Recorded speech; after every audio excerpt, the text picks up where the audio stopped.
नमस्कार। नेपाली क्रिकेटको हरेक अपडेटको साथ म उपस्थित हुने गर्छु क्रिकेटको गफ गफ युट्युब च्यानलमा।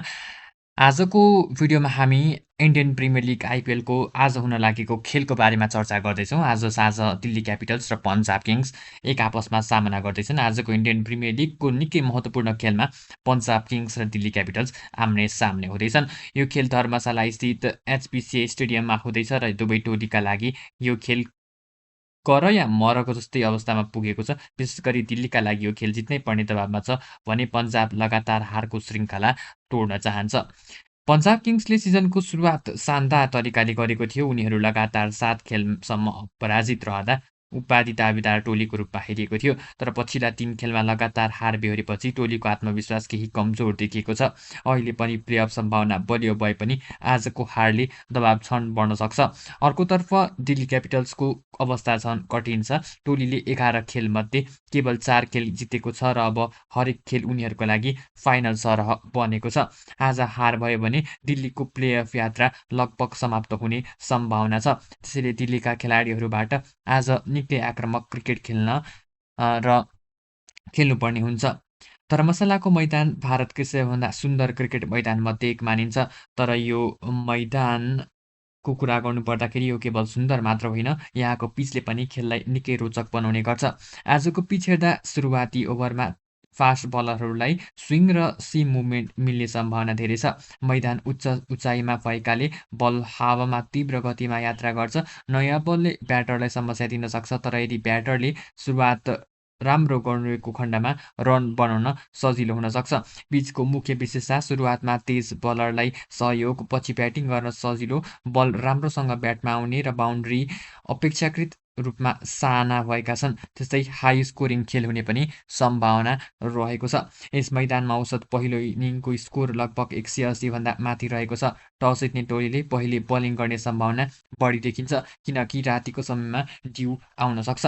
धर्मशालामा मौसम केही चिसो रहने अनुमान छ। हल्का वर्षाको सम्भावना पनि उल्लेख गरिएको छ। यदि वर्षाले असर गर्यो भने डिएलएस नियमले खेलको समीकरण बदल्न सक्छ। तापक्रम लगभग 14 देखि 18 डिग्री सेल्सियस रहने अनुमान गरिएको छ।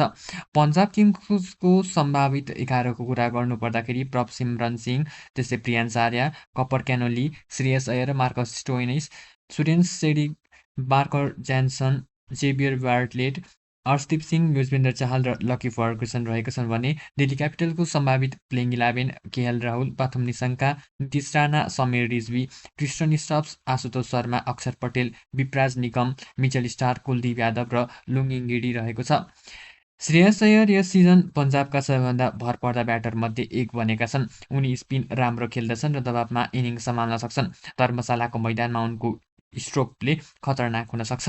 त्यस्तै कपर क्यानोले पनि पछिल्लो खेलमा शानदार शतक प्रहार गरेका थिए। यदि उनले पूर्ण राम्रो सुरुवात पाए भने दिल्लीका बलरलाई निकै कठिन हुन सक्छ।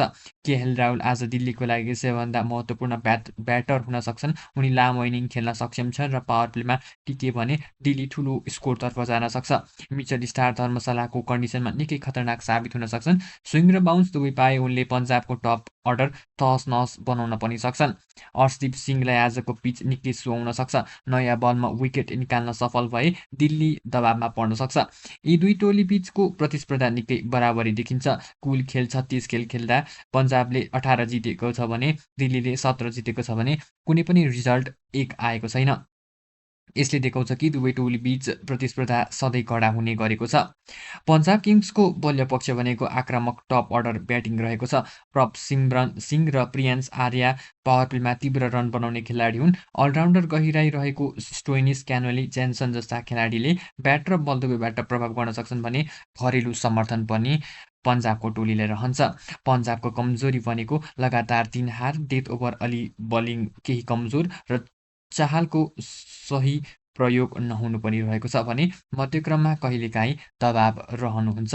दिल्ली क्यापिटल्सको बल्य पक्ष भनेको अनुभवी ब्याटिङ रहेको छ। केएल राहुल, स्टप्स, नीतीश राणा जस्ता खेलाडीले खेल एक्लै जिताउन सक्छन् भने स्टार बलिङ लाइनअप रहेको छ।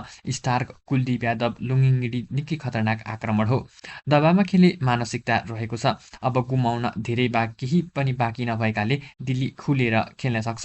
दिल्लीको कमजोरी भनेको निरन्तर अस्थिर प्रदर्शन, टप अर्डर लगातार फ्लप, ठूलो लक्ष्य मुख्य चेजमा समस्या मध्य ओभरमा रन रेट घट्ने हो।